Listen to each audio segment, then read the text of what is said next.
J'y suis, encore une fois. Je suis devant ce même bureau qui a vu passer bien trop de projets inaccomplis. Aujourd'hui encore, je ne sais pas si mon idée verra le jour, ou si elle deviendra chimère. Il est difficile de le prévoir, de savoir si, oui ou non, le moi du futur est d'accord pour prendre son temps et travailler, ou s'il a décidé de ne rien faire comme les autres fois. J'ai peur. Peur que ce projet finisse comme les autres. Mais pour éviter ça, je devrais plutôt me pencher sur ce qui m'a fait défaut. Alors, au travail. Le premier des nombreux problèmes que j'ai, c'est de ne rien faire. Je suis majoritairement dans le théorique et rien d'autre.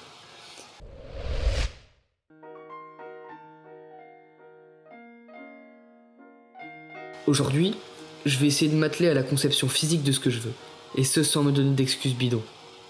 Mine de rien, ça change tout. En faisant au lieu de regarder faire, j'ai vite compris que faire était simple. Une grande partie de l'appréhension qui m'entravait a été mise au placard. Et il faut dire que je me suis plus amusé que je ne le pensais.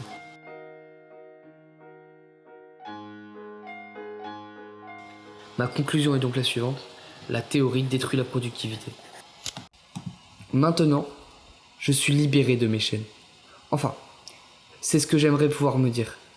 En réalité, j'ai bel et bien l'impression d'avancer. La satisfaction du travail fait se ressent de plus en plus et je tends à croire que je m'amuse enfin dans mes projets, qu'ils me tiennent à cœur et que les doutes se sont dissipés.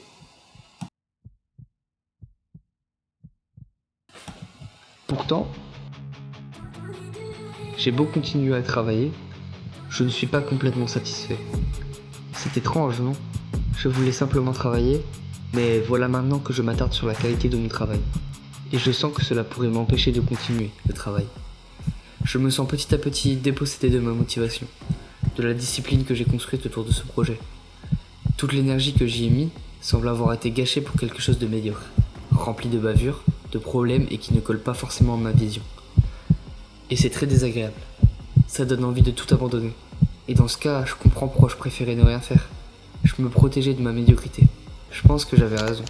C'est vrai, à quoi bon continuer un travail qui me frustre, hein ? Ça va pas, ça non plus, et encore ça, et ça, et ça !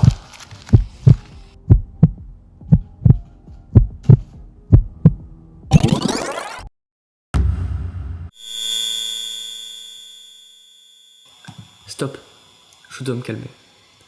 Mon travail n'est pas si mauvais. Il est rempli d'erreurs, n'est pas forcément cohérent. Pourtant, quand j'y jette un regard avisé, ses points forts ressortent très clairement. J'ai raté plusieurs choses, mais j'en ai sûrement réussi tout autant. Je devrais être moins dur envers moi-même. Reprenons calmement.